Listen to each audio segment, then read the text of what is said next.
Hey everybody, it's Chris, and it is currently August 21st as I record this, and hopefully as I release this, because Wizard of the Coast just released a new Unearthed Arcana with 4 new subclasses called the Apocalyptic Subclasses. In this video, it's going to be a quicker one. I'm just going to go over the article they've released along with the playtest packet, and just give a little bit of insight on it. Tomorrow, I will release my first subclass video from this Unearthed Arcana. It may come in later in the day because I have not recorded it yet, so I have to get it done, but I will try to get it out tomorrow. Then next week, there will be 3 more subclasses. I'll get them all released next week. So there will be one on Monday for sure, and probably one on Wednesday, and then one on Friday as per usual. So my usual schedule of Monday, Friday.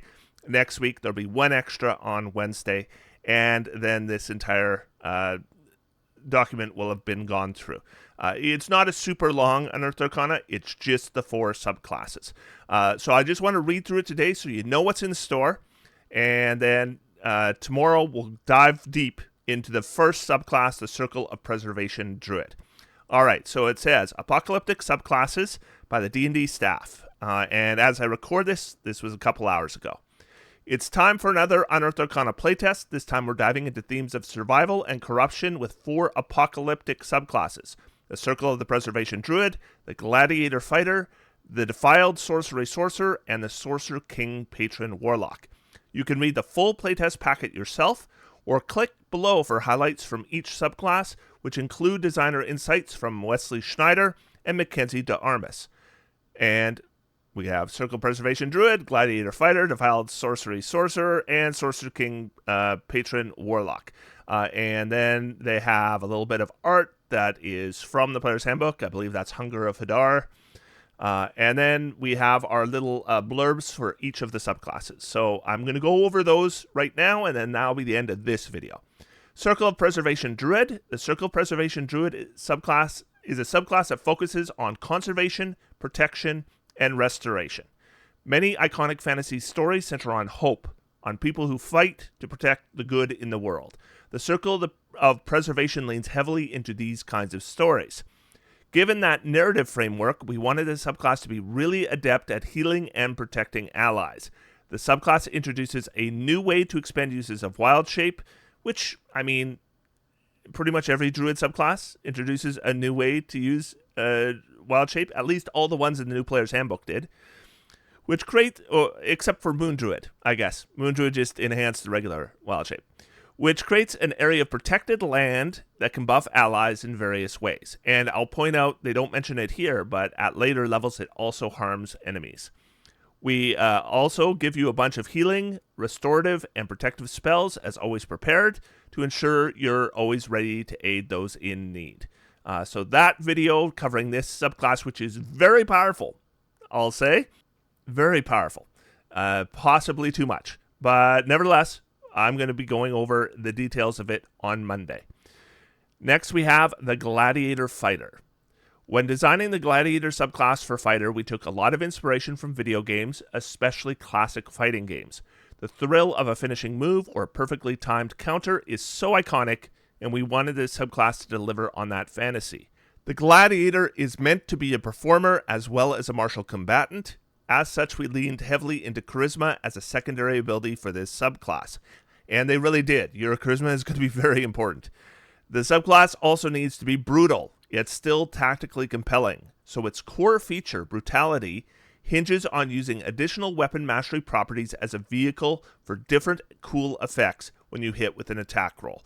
Basically, you're going to have a limited feature based on Charisma that is going to be able to deliver a second weapon mastery property on an attack. And you have a few to choose from, and you can get a few later at higher levels, and a secondary effect as well.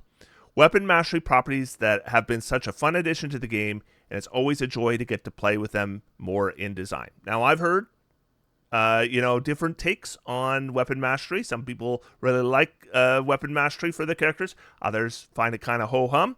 If you are one of those people excited by it, Gladiator might be for you. Tune in on Monday, and I will go over that subclass. Not nearly as powerful as the Druid, by the way. Then we have the Defiled Sorcery Sorcerer.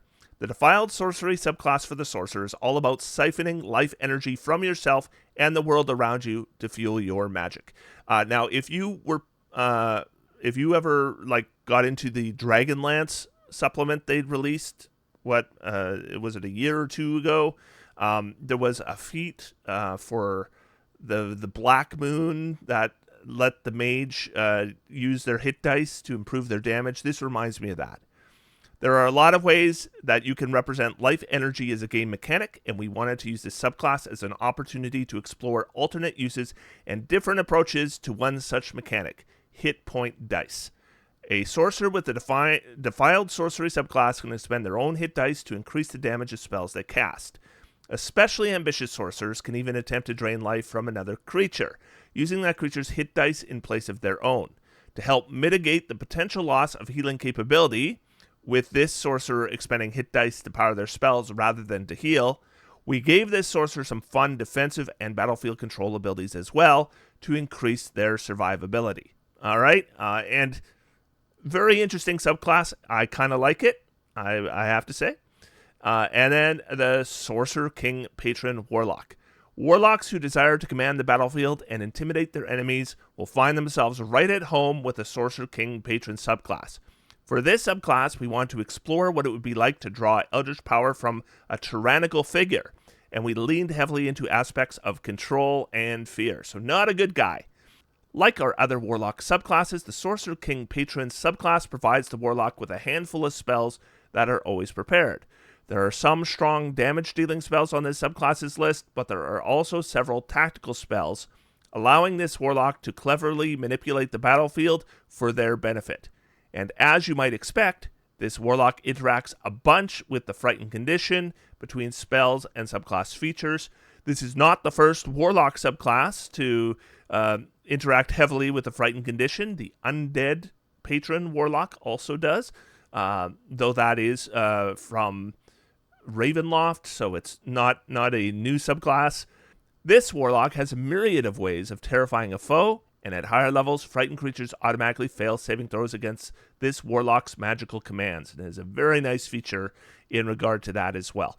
Nice subclass, though you have to deal with the possibility of immunity to the frightened condition. Like I said, we're going to get into all of these starting tomorrow. Hope you'll join me. Until then, I am going to sit back, relax, and have some fun. D&D is for everyone. Thanks, everybody. Talk to you soon.